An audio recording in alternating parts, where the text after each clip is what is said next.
Okay, great. Thank you. Hi, everyone. I'm Shannon Miller with the Miller Elder Law Firm, Hi, and I'm Amber Zeuner, also with the Miller Elder Law Firm here. and we are here to talk about exploitation. I'm just going to give a brief overview of some of my work with exploitation. I am a board certified elder law attorney, and I started to do exploitation cases way back when I was a young lawyer. And one of my first cases involved a lady. Her name was, I'm not going to tell you her real name, but I'm going to call her Miss Maddie because that's what she liked to be called, something similar to that. And she had about $115,000 in assets that she and her husband had accrued. And it was like their life savings, and he died. And at the funeral, her pastor approached her and said, I know your husband was the one who helped you manage your finances. If you add me to your account, I will help you. And so she added him to her account. He proceeded to empty her account and move it into his name and his wife's name. And when she came to see me, she was very distraught. She had a bit of dementia that really progressed much quicker due to the stress of the litigation. And after a couple of years, we were able to obtain half of her money back. And sadly, she died. So that really started my efforts to bring attention to exploitation and some of the dangers of joint account theft. And, we've been able over the years through the work of the elder law section to create laws that really go far in creating good exploitation definitions in Florida statutes. And then we also came up with the exploitation injunction that we're going to talk about in a little bit. That is an amazing tool for recovering assets and stopping undue influencers and exploiters. And then, as more recently, we've had a lot of interventions with the Attorney General working together with the elder law section to create things like exploiter disinheritance laws and using durable powers of attorney as tools to again engage in really stopping the exploitation very quickly and without a lot of notification to the exploiter. So we can do these asset freezes pretty easily. Okay, so Amber, tell us about you and your experience with exploitation. Yeah, so I've been here at the firm for a little over a year now, and I've had a broad depth of experience working with Shannon here on helping prevent exploitation and hopefully preventing it and stopping it once it's started. So I've really enjoyed it. It's one of my favorite areas is to actually help someone get back what was theirs essentially, that was stolen from them, and stop it on the front end if we're able to, which we have a lot of tools and options available today that we're going to talk about to let you know how to do that. So let's talk. Let's just get it going here. Somebody calls our office and they say, here's what's happening. Tell me the process that our office undertakes from that first phone call. What are some of the things that happen? Yeah, so when someone calls in a potential, it's usually a loved one, a spouse or a child. Does the victim ever call themselves? Regularly not. But when they do, what do we do? When they do, we want to make sure that we take care of them essentially and bring them into the fold to make sure, because in that circumstance they actually understand what's happening, and that's not a common occurrence, so if we're trying to help them. I mean, I would say one of our biggest cases involving a victim who came in was Mr. McCadden's case. And Mr. McCadden was a decorated war veteran, and he wants us to use his name and talk about his case as much as we can. So, wherever you are, Mr. McCadden. But Mr. McCadden's case was a special one. He didn't know where his money had gone. He knew his daughter had become his trustee of a trust, and it took quite a bit of digging. But what we eventually found out was that his daughter had created a trust where she was the only beneficiary and the trustee of his assets, and basically had stolen his life savings, which we were able to eventually recover. But this predated the exploitation injunction statute. So it took, again, about 2 years for us to litigate that case. And sadly, when we were able to recover his assets, shortly thereafter, he died as well. But that was one of those cases where we actually were able to prosecute a criminal case. And prosecuting the criminal case was very helpful to us to eventually get his assets back. So yeah, it was really good. So, okay, so sometimes we have victims come in, but for the most part, we're talking about a family member who finds out of something going on. So, so tell me about that. Like, what are the things that make a particular fact case good? Yeah, so generally, when a loved one calls in and they have information, so we need evidence, something that shows what's happening. It's usually a power of attorney, a loved one who's been helping with finances, they see money going out the door, or it's a loved one who's potentially a healthcare surrogate, or someone who's involved in going to doctor's appointments and helping this person navigate those just daily occurrences to keep themselves healthy and moving forward. They'll see someone come into the picture that's new, or they'll see new expenses going out that our loved one or vulnerable adult used to never consider or never did consider purchasing. So changes in behavior in that regard. Also, what you might tend to see is isolation. This new person comes in and they're starting to remove the old power of attorney or financial helper. So let's talk about this for a minute. So we're talking about an intake coming in, but we're also talking about red flags. Yeah. Right. So this new client who, may be an agent under power of attorney, they may be just a family member, they may be a neighbor, they may be somebody who's concerned. Anybody can serve as a petitioner in an exploitation injunction case with the consent of the victim. Now, there's some other classes of people who can file these exploitation injunctions, like an agent under power of attorney, that you don't need consent of the victim to file an exploitation injunction in that case. And sometimes we don't have consent, right? Because the victim is still attached to whatever it is that is being, put forward as far as a reason for, giving this money away.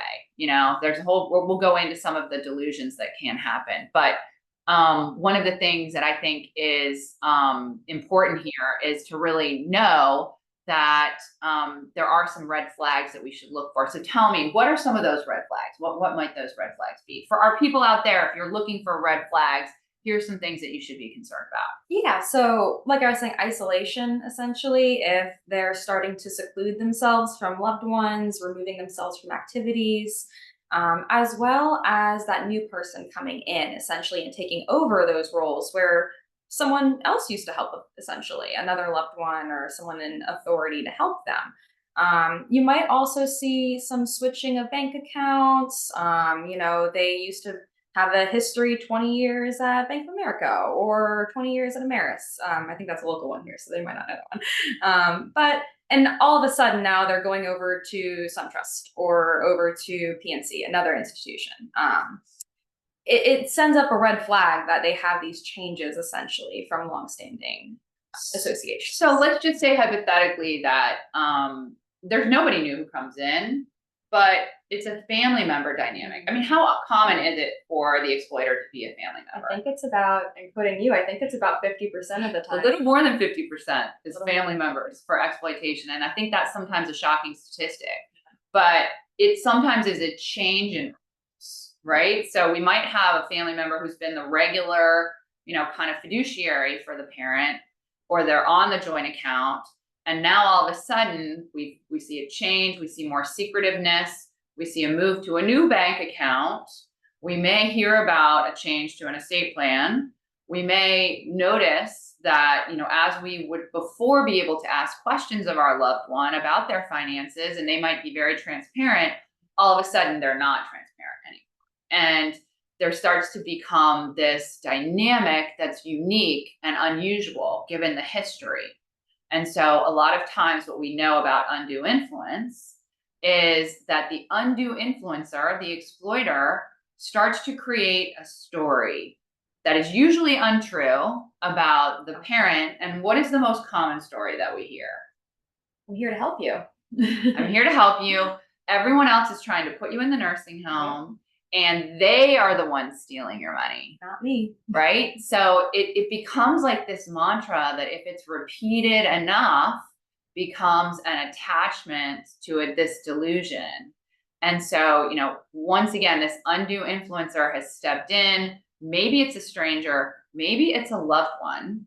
And in that, whatever it is, it's just this repeated mantra. And what we know about these vulnerable victims is that they have what? Thinning of the Cortical insula. Thinning of the cortical insula in the brain. Yeah. And so what that means, what we know from the research is that thinning of the cortical insula creates really two main issues in the brain. One of which is an attachment to, this repeated mantra, also an inability to assess risk, and an inability to tell the difference between the truth and a lie. And so as the mantra continues, right, they attach to that lie. And even when they're shown that the lie is not true, we're not trying to put you in the nursing home. Grandma, he's the one who has stolen the money from you. We have never taken your money. It doesn't matter. Because of the repetition and because of the nature of that relationship, we find that attachment to that delusion and that lie can be stronger than the truth.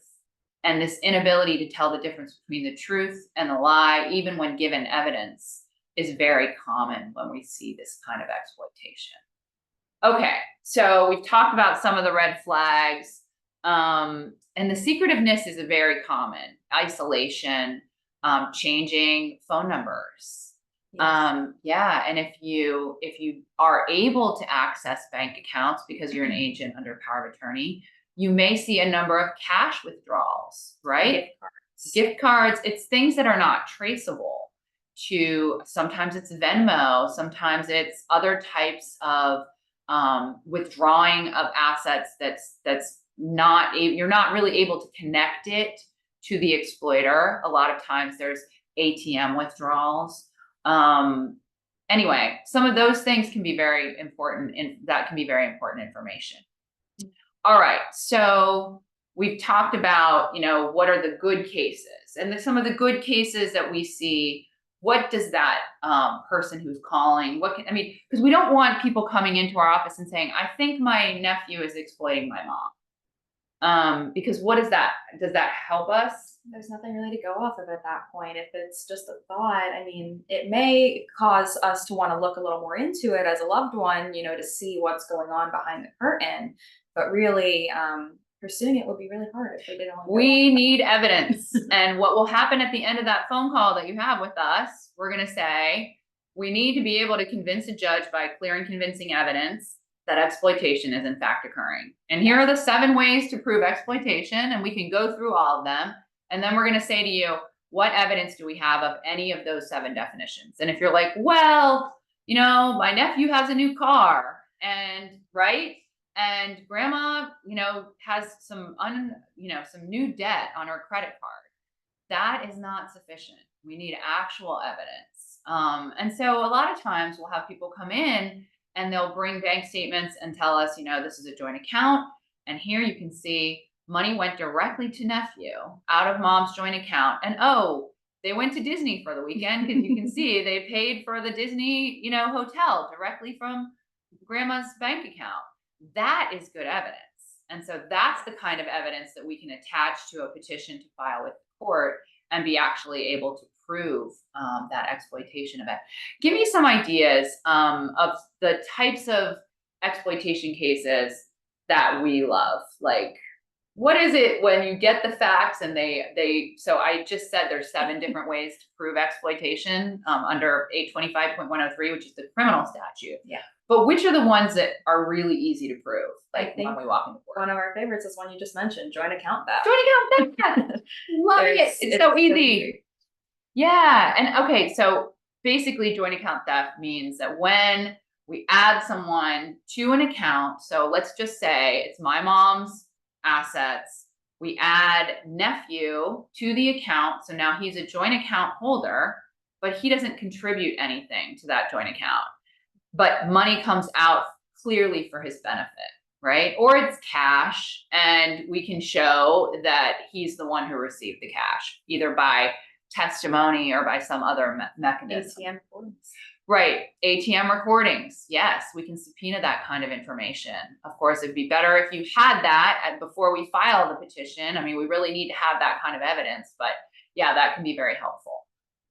So in those situations like joint account theft, we can basically go into court and be able to prove the exploitation very easily, right? And that's a relatively new way to So I told you guys at the beginning about Miss Maddie and her joint account theft case. Well, back then, joint account theft was not a crime in Florida, did not constitute exploitation. So this has been a relatively recent change in the law since really 2012.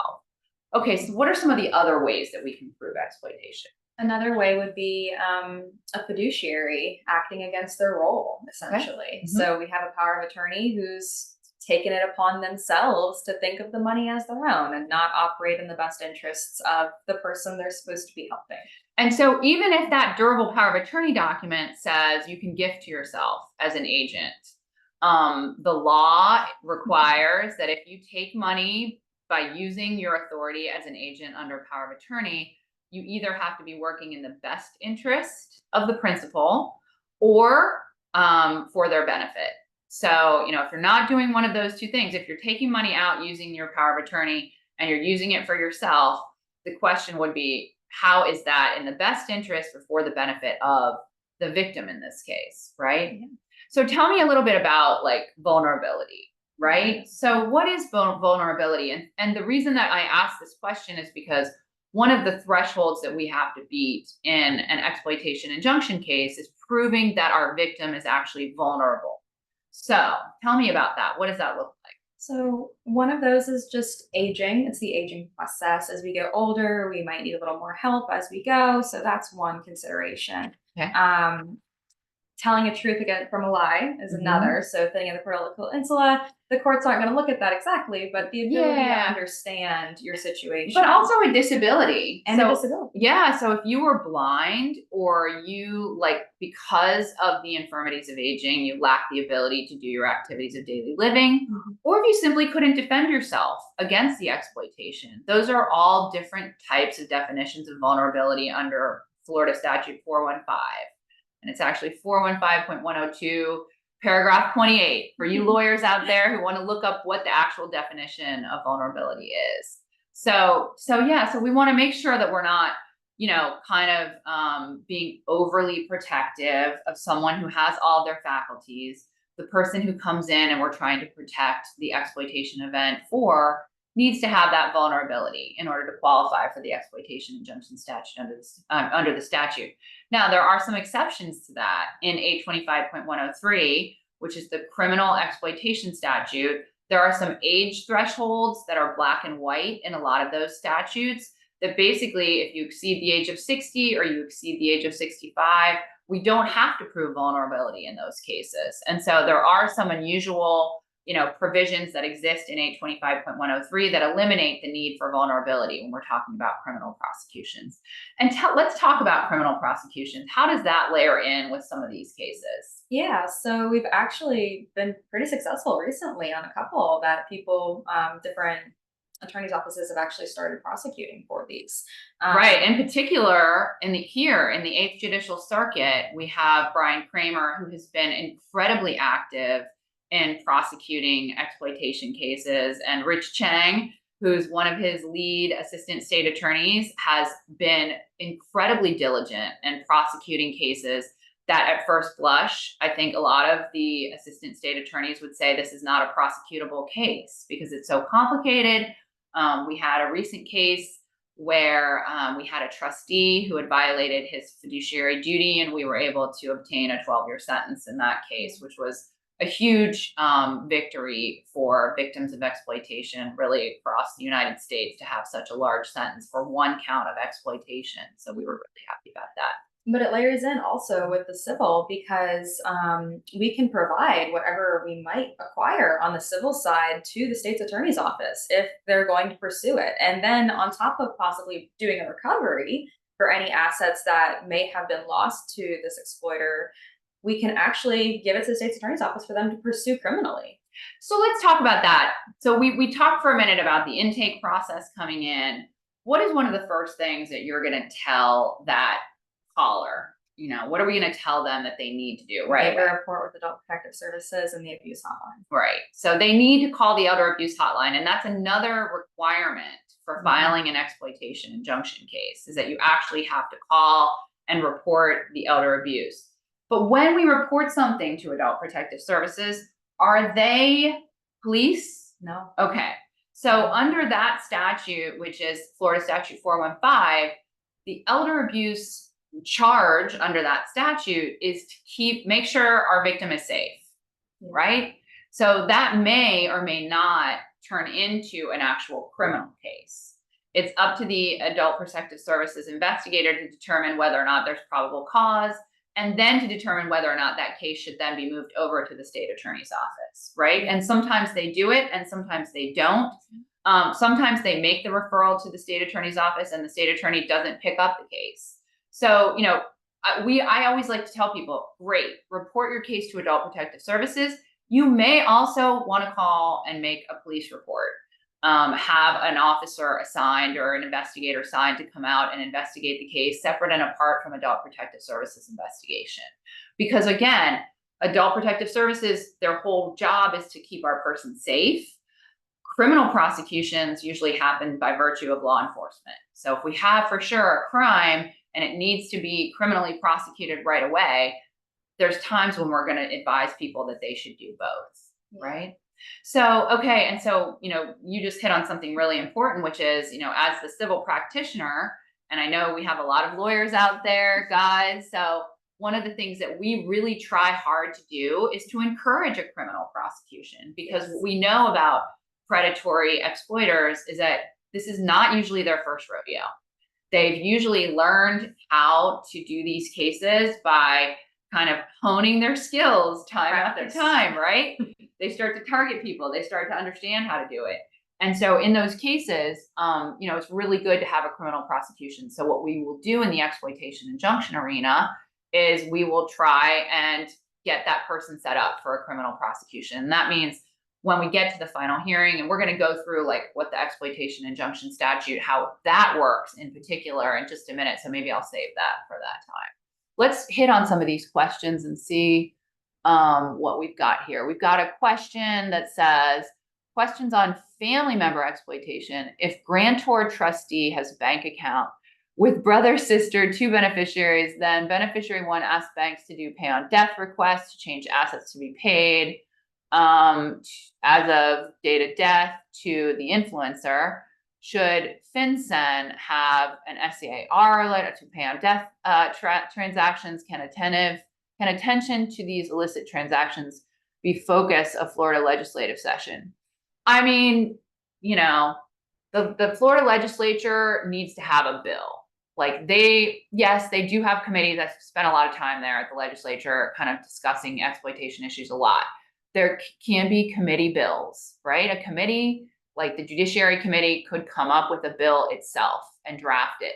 But that's very unusual. It would be better right now. We just finished the legislative session on Friday. So it would be better right now if you contacted, whoever it is that's going to help you draft this type of legislation, put it in play. Should FinCEN have an SAR alert on pay on death transactions? We did just pass House Bill 515 that's giving up to 30 days, allowing banks to pause transactions. Now, they do have liability protection for doing that under the statute that just passed. But pay on death changes, should they be alerts? We would love that. Would make our jobs a lot easier if these kinds of things were on the radar. But honestly, banks are going to push back and probably say that it's hard enough to even detect fraud. I mean, they have algorithms, but if they had to micromanage every single bank account, I think that they would say, we can't even, make a living. So I don't know how much liability you're going to see put onto banks for additional, kind of oversight. I think that's what we had always hoped, like in the situation that you're talking about here. When we have trustees that are appointed as fiduciaries, they have certain responsibilities that should kind of take on the job that otherwise a bank or custodian might undertake.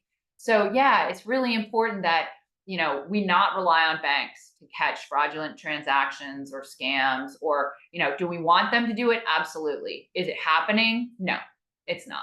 And it probably won't. I mean, we can tell you stories, about I would say we've probably had $10 million lost through very big banks from our clients that have come into us, of course, after the exploitation occurs.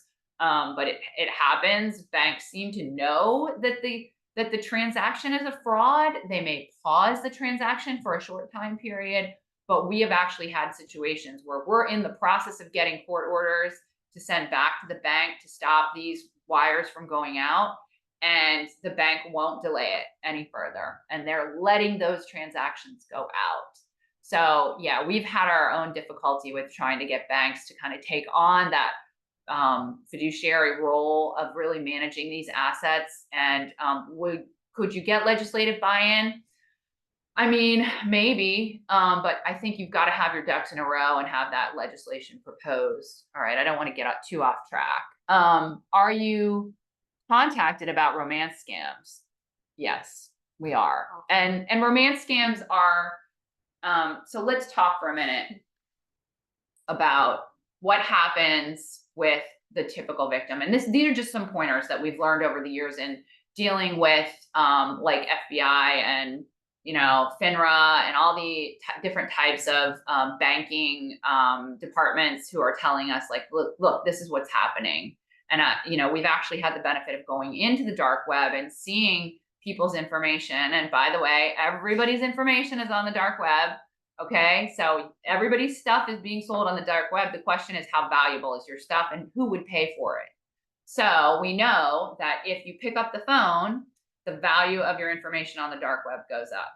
If you stay on the phone, it goes up more. Why? Why does it go up? What is so valuable about staying on the phone to the organized crime that is running exploitation cases out there? Because they have a live person. They've contacted you and you picked up and you're listening to them. And the longer you're on the line, the more they can talk in your ear about what they want to tell you. Or the more they find out about you. And the more they find out about you to tell you what you want to hear. Right, because they want to know what your currency is. And so the romance scam is the perfect example of how this works. Mm-hmm. So if we have somebody who lost a husband or a wife, and they are just looking for love, guess what that exploiter is going to deliver?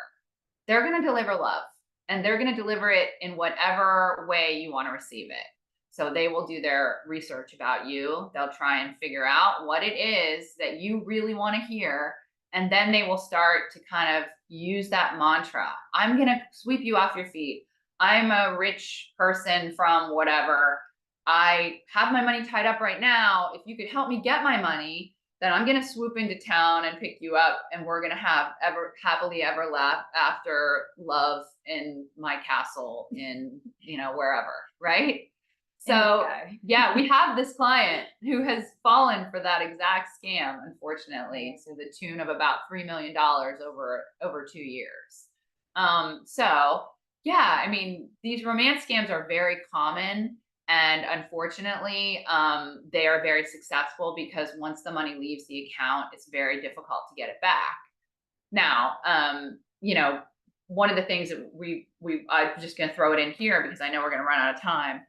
And that is that with these types of scams, one of the difficult things of using the exploitation injunction statute is that unless we have a person to serve with the order freezing the assets, we can't really file this case, right? So right now we have an empty seat where we would be serving the respondent. Sometimes we don't even have their name, and sometimes we have no mechanism for communicating with them. Like we don't have an email address. We don't have a physical address. We don't have a way to physically serve this person. And that can create problems under the statute today.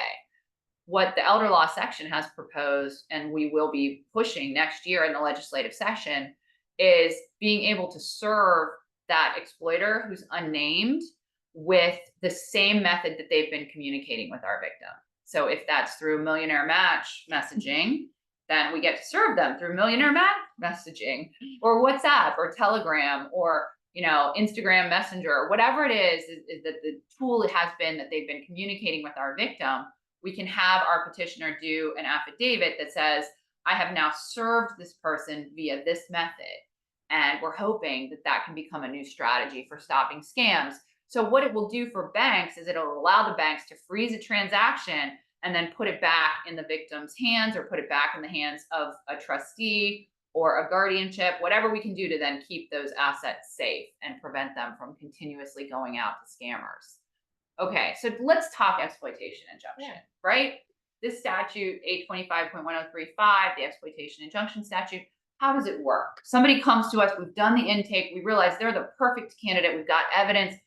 Then what happens? What do we do in our office to start that exploitation injunction? And by the way, exploitation injunctions do not require an attorney to file them. There is no filing fee, and the statute was created so that anybody can file it. Now, it's pretty specific as far as what needs to be filed. You can usually get a packet at the local courthouse. They have a packet that tells you exactly how to file it. It's pretty good. The packet's pretty good. Can still take a little bit of nuancing to make sure that the case gets, properly pled, is what we say. We want to make sure that all the boxes are checked. So what we do when we get one of these cases in is what? Research. We review everything we've talked about through the consult, see what the evidence is, and then start drafting to make sure that we have a foolproof petition for this exploitation injunction. Which one of the perks, if you will, of this exploitation injunction is the ability to freeze the assets. So it really is a fast process. So let's talk about that a little bit. So the first thing that happens is we're going to file a petition, and it's an ex parte petition. So what that means is that the exploiter doesn't receive any notification of this petition initially being filed, right? The judge will get the petition, they review it. And just as we talked about before, they're going to look at those bank statements and see that this money went directly to nephew, and it's very evident from the bank statement that it's attached, as well as the sworn affidavit of the petitioner. So if that's the agent under power of attorney, or if that's the interested daughter, whoever it is that has become the petitioner in this case, files that with the judge, and then the judge enters an order, not just freezing the assets, right? That's one thing that these exploitation injunction statutes can do. But what are some of the other things that we can do with that? We can actually get a no contact order as well, which is a godsend in many situations where they've heard. Explain what that is. Yeah. So a no contact order is essentially where we have our vulnerable daughter, loved one, who's had this constant communication with this exploiter. We're able to break that communication essentially and stop that mantra that they've been hearing from this exploiter consistently, and kind of change the tune there, have them listen to their loved ones to see what's actually going on behind the curtain. So what happens is the order freezing the assets is entered, and at the same time, the judge enters an order directing that the alleged exploiter not have contact with our victim anymore, right? Until we get to a final hearing, where then the judge can review this whole thing again. But in the meantime, one of the difficulties that we often have in these cases is that exploiter will continue to say, like, let's go to Georgia, let's leave the state, listen, they're trying to put you in a guardianship. They're still trying to put you in the nursing home. They're still stealing money from you, right? So those mantras go away, because if the exploiter makes contact with the victim after this order has been entered, it's a felony. So what we often see is that we can break that link between the undue influencer exploiter from our victim. Now, what is the most common defense to exploitation? But they gave it to me as a gift. It was a gift. They knew what they were doing. They're not incapacitated. It was a gift. Is incapacity required? No. So can saying that someone has gifted you the assets, is that a defense to exploitation? Absolutely not. Absolutely not. Absolutely not. So this whole idea that an undue influencer can come in, interrupt the normal process of this person's finances, and now all of a sudden it's a gift. A gift is not a defense to exploitation. And so what happens very often when we get to that exploitation injunction hearing? So remember, we have this initial process where the judge creates a no contact order. The judge freezes the assets of the victim. So no more of the victim's assets are going to go out the door to the exploiter. The judge can also freeze the assets of who? The exploiter. The exploiter. The account where the money went. Right? So, or the property. Right? Well, not, sometimes. So. But basically what we're seeing there is just this temporary freeze situation.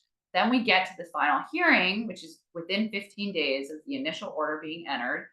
And during that final hearing, We have the exploiter come in, alleged exploiter, oftentimes comes to that hearing. They've been served, they understand what's happening, they've been told they can't have contact with our person, and all they really need to do at this point is explain to the judge why it was a gift, why it was a they gift, were helping, and what happened, right? So, and all of those hearings are recorded generally as well. They are required to be recorded. It's a statutory requirement that those hearings be recorded. So when we get to that exploitation injunction hearing, one of the first things we ask the judge to do is to let them know their Fifth Amendment right. Right. And this is the instruction against self-incrimination. So what the judge will say is, you understand that what's been alleged here is actually a crime, and you have the right to remain silent. No one can force you to take the stand to talk about this case at all. So what that means is that if they go ahead and take the stand and start to testify to this thing about it being a gift, they have now actively incriminated themselves. Just see what's happening here. Oh, we need a battery, May, just so you know. We're kind of getting into low battery mode. Can you check the back and just make sure we're plugged in or something? Okay. So that's what happens in that exploitation injunction hearing. And yeah, it can be a little bit of can you just dip out maybe? And yeah.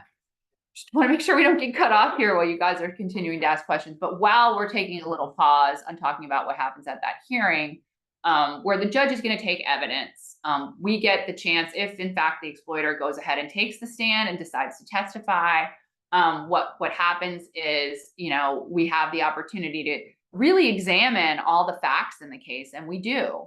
What we're trying to create is, check every single box, every single element off to make sure that we've proven exploitation. And so at that point, we're very capable of kind of wrapping everything up and handing it over to the state attorney's office, which we very commonly do, where we will, yeah, we're gonna need an extension cord.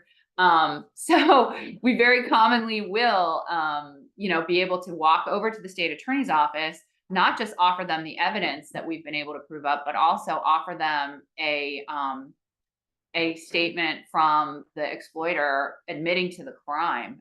Oftentimes it's kind of like an admission of the facts of the case. Okay, let's move to this question that we have here. Who has the burden to prove dutiful child allegation by influencer? Is the burden on it kind of cut off there. So I'm not really clear on what you mean by the burden to prove dutiful child allegation, but I would say that in these undue influence cases, there is a shifting of the burden when we're talking about, when we're really talking about so we have this situation where an influencer comes in, and what we have to actually be able to prove is that our victim in a normal civil case is not acting of their own free will, right? So the influencer comes in, we have someone who's in a diminished capacity condition, and then the influencer is doing really all of these different undue influence parts. We've got isolation, we've got telling lies. If we were talking about a will contest, we'd also have something like they're present during the signing, they know what's in the will, they picked the attorney for the will. There's all these carpenter factors that can create a shifting of the burden of proof.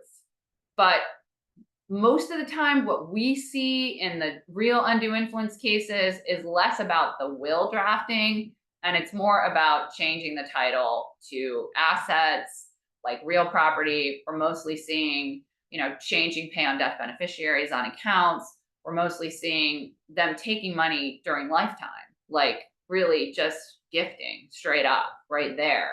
So in those cases, we don't really use the carpenter factors directly, but we use them generally. And the way that we do that, and you guys who aren't lawyers, don't worry about carpenter factors. But generally what we're trying to prove is that our victim is no longer acting of their own free will. And you couple that with this diminished capacity, and you're able to prove to the court that they should set aside the deed, or that they should unwind that pay on death designation. And then if we use the exploitation statute, what we're able to show is that really it meets the elements of exploitation. And when we're dealing with exploitation and we're dealing with disinheriting, we can actually use the exploitation. If we get a conviction for exploitation, that person can be completely disinherited from the estate of our victim. Okay. Elizabeth asks, how does an elderly person qualify for guardianship? Okay. So, and we've got a couple minutes left, so let's just wrap it up with that. Why don't you take that one, Amber? Yeah, so for guardianship, there's a couple different kinds, but the main one we generally see is incapacity. So they're no longer able to manage their own finances. You have a grandma or a mom who can't manage her own bills anymore, or they're not able to manage taking their medicine. They're not able to manage making sure that they're going to the doctor's appointments and taking care of themselves. Generally, that's when a loved one will come to us and look to set up a guardianship, essentially to help them manage it. They don't have the ability to make those calls anymore. Right. So what we do in an incapacity guardianship proceeding is we actually have a doctor and two nurses that would examine the alleged incapacitated person and make an assessment. And really, what they're going to do is mini mental status exams. They might do a MOCA test. And in doing so, what they're assessing is the ability to manage finances, determine residence, make medical decisions. And they're qualifying that by looking at these tools, which are usually mini mental status exams, et cetera, to determine whether or not where they score on those. So if somebody says draw a clock face at 10 o'clock, and they can't do that, then what we know is that there's some issues in their brain that prevent them from being able to draw that clock face. And that's really what tells these examiners where they land in a score of like 1 to 30. If they land somewhere between 21 or 22 or lower, then really it's likely that the court is going to determine that they're incapacitated. So I want to hit on one more thing. What can people do to protect themselves? And that really is an important issue that I want to make sure that we summarize here.